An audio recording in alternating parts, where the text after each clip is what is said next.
Hey YouTube, Peterbilt Knife Guy. Today we're going to be doing a thing I'm going to call 5 knives you'll never get rid of or sell or whatever you want to call it. Stuff that means more to you than monetary value. This is an open tag, and I believe this is an existing tag, but I don't know who started it. So if you started it and you watch this, let me know. I will put the credit that you deserve in the description. But to start this off, we're going to go through the 5 knives that I have and explain why. Starting off with, actually, you know what? 2 of these aren't going to shock anybody, but starting off with number 1, we're going to go biggest to smallest, is my Cold Steel Trailmaster in 01 tool steel. Now, the only reason this is on my list is because this knife means a lot to me, because this is the first knife I ever rehandled, and you can see I've used this thing.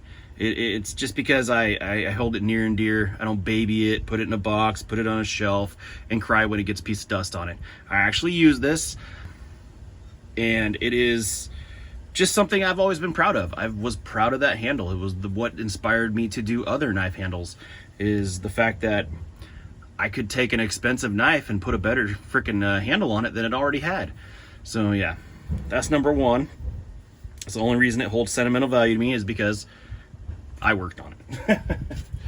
Number 2, this might shock some people, is my M-Tech USA Extreme, the cheapo Big 5 Sporting Goods clearance sale knife that they sell by M-Tech. It's supposedly 440C steel, but my old lady got me this a long time ago.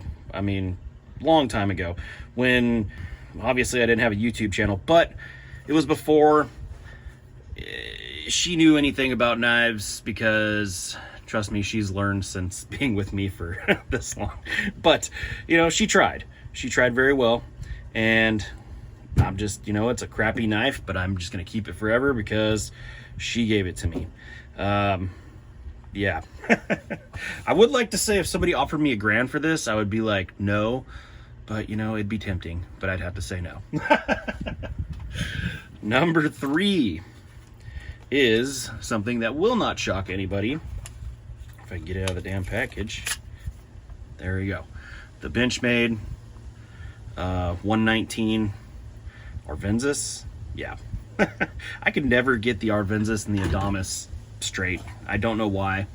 It is the Arvensis. It is the baddest knife that Benchmade ever made that's not a folder. The fact that Benchmade stopped making this just irks me to no end, makes me not want to buy any more Benchmades. Benchmade, bring it back. So many people in my comments on these videos of this knife have said they don't understand why Benchmade hasn't done it. Bring it back in like Crewwear or some cool steel. S30V, S35, something. Just bring it back. Bring it back exactly how it is. I don't care. Bring it back. People need them.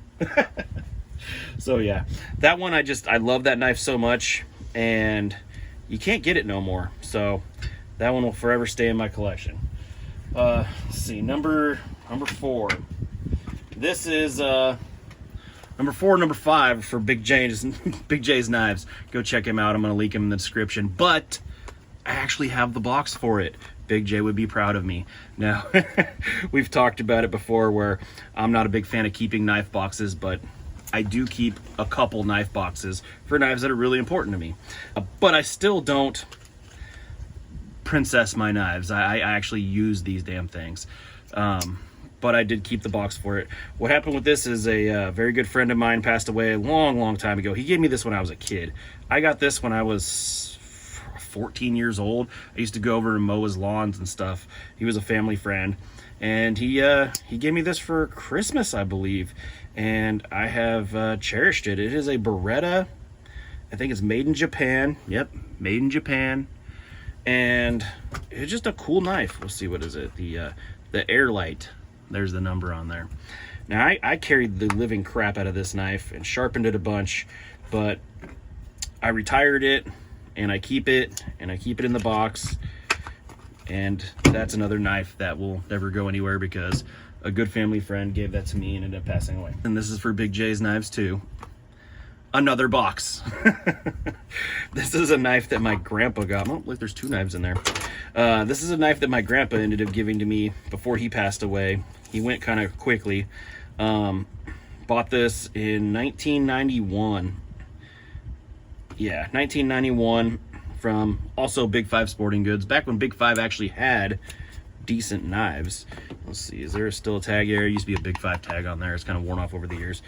But this is an old Camillus made Remington, made in USA, little pocket knife, little commemorative Remington 870 Express pocket knife that my grandpa got me. And this is the only knife in my entire life ever that I have managed to not sharpen, not use. I've taken out of the package and that's it. Still got the paperwork in there and everything. The only knife that I will not use ever, and this is going to get passed down to my son, who unfortunately never got to meet his grandfather or his great-grandfather. But that's all I got. So this is my 5 knives that I will never sell or give away. Thanks for watching.